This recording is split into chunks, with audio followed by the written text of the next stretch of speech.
Hello guys welcome to my mini vlog. तो सकाल सकाल आज मोर मिनी ब्लॉग टी स्टार्ट होती चारू आठी नानी मो बस खाऊलु। आज पूरा रोसई आम लगी ये चलती साग भजा रोषे कुड़ी आज की रेसिपी कर तुम्हें पनीर वेज माने मिक्स वेज टाइप ओ ओके ओके ये पनीर काटिक रखन कुड़ी से आज पनीर किसी गोटे भल रेसिपी। अरे वाह बढ़िया तो देखा खावा भी पूरा टेस्टी हो। तो आज एत सारा जिनस कौन बनाई आज आसुँच मो डार्लिंग ठीक अच्छे मुझे आसले देखे अपेक्षार समस्ते बसुँच केत आसवे अपेक्षार अंत घटी तो आसिक पहुँची गले आसते आज आम दीदी तो ये है मो डार्लिंग से बहुत क्यूट ना तो लेट हो जाता तो समस्ते बसिक खाऊले डार्लिंग कौन कौन सुन दियो नहीं तू मते करनी से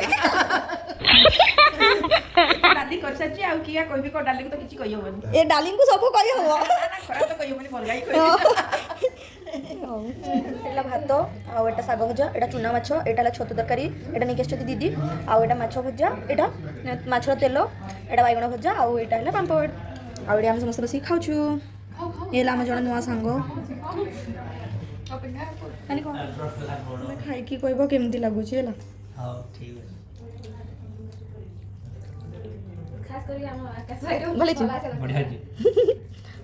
तुम्हें खाइल मिठार होता आम रसावली तो ये मुझे खाऊँ लास्ट मत खाइबी मुढ़ी मुढ़ी है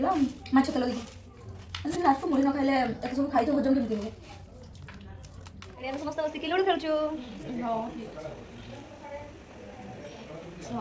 खेलुँ समस्त बनई चा आई नहीं देली मु चा समस्त आ समस्ते चा पी सारा पर कहले बहुत भल लगला तो एबे खुड़ी नहीं कि जाऊे छेनापोड़ आ छेनापोड़ समस्त से देदेले तो भल लगला छेनापोड़ा दीदी नहीं आसते आठी गेलु आ नानी खेलुन तो नानी रागी जाता आ गेलु ताको मनवाई चेष्टा कर चलती आउे दीदी मैंने बाहर पलैबे बोली तो आम जाइलु छाड़ापी